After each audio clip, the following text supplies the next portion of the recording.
Latest news on the Dove. I'm Steve Johnson. Be sure to get our app on your smartphone or tablet. You can also watch the Dove on our website or on our Roku channel. A State Department audit has faulted Hillary Clinton and previous secretaries of state for poorly managing email and other computer information and slowly responding to new cybersecurity risks.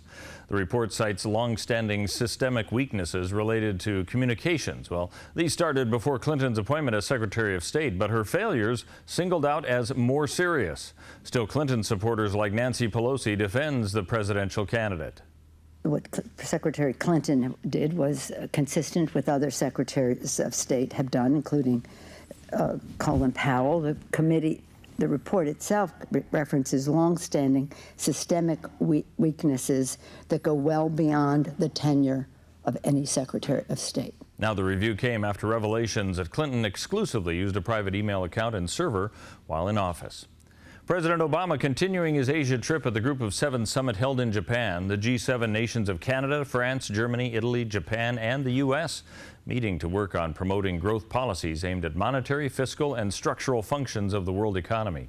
President Obama reaffirmed the United States' commitment to freedom and safety issues around the globe, specifically as it relates to China's expansion in the South China Sea. With respect to our own interests in the South China Sea is simply to maintain freedom of navigation, freedom of overflight, and the maintenance of international rules and norms, because we think that benefits everybody, including China. Now, the G7 leaders are expected to conclude the summit on Friday. Southern Oregon could be looking at a new liquid natural gas pipeline project soon. George Angerbauer is the public outreach coordinator for the proposal, and he says the project will connect with others in a national network. Now, if the Pacific Connector pipeline project is adapted, 225 miles of land will have a permanent 75-foot wide clear cut. The pipeline is about 232 miles long, and it begins near Klamath Falls in a little town called Malin.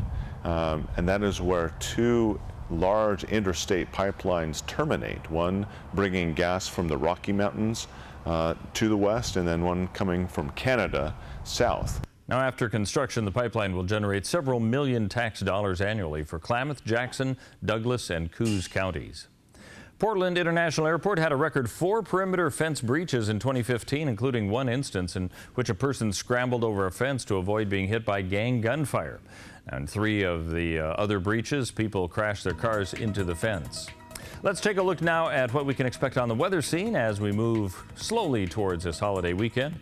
For Northern California and Wairika, sunny skies for the foreseeable future with temperatures 75 today down to 72 on Friday, then rising up to 86 by Monday. Moving into the Klamath Basin, fog this morning, otherwise cloudy skies and 68, clearing out tomorrow with a high of 65, then temperatures into the 70s up to 78 by Monday. In the coastal area, 61 degrees today and mostly sunny, and then sunny skies for the weekend, 62 tomorrow, rising to 69 on Monday. In the Bend area of Central Oregon, 65 today, 61 tomorrow, sunny and 68 Saturday, into the 70s by Sunday and Monday. And for Southern Oregon, in the Medford area, 74 today, 73 tomorrow, and then into the 80s, and it'll stay that way through the weekend with sunny skies. That's a look at news and weather. You're up to date with the latest on the Dove.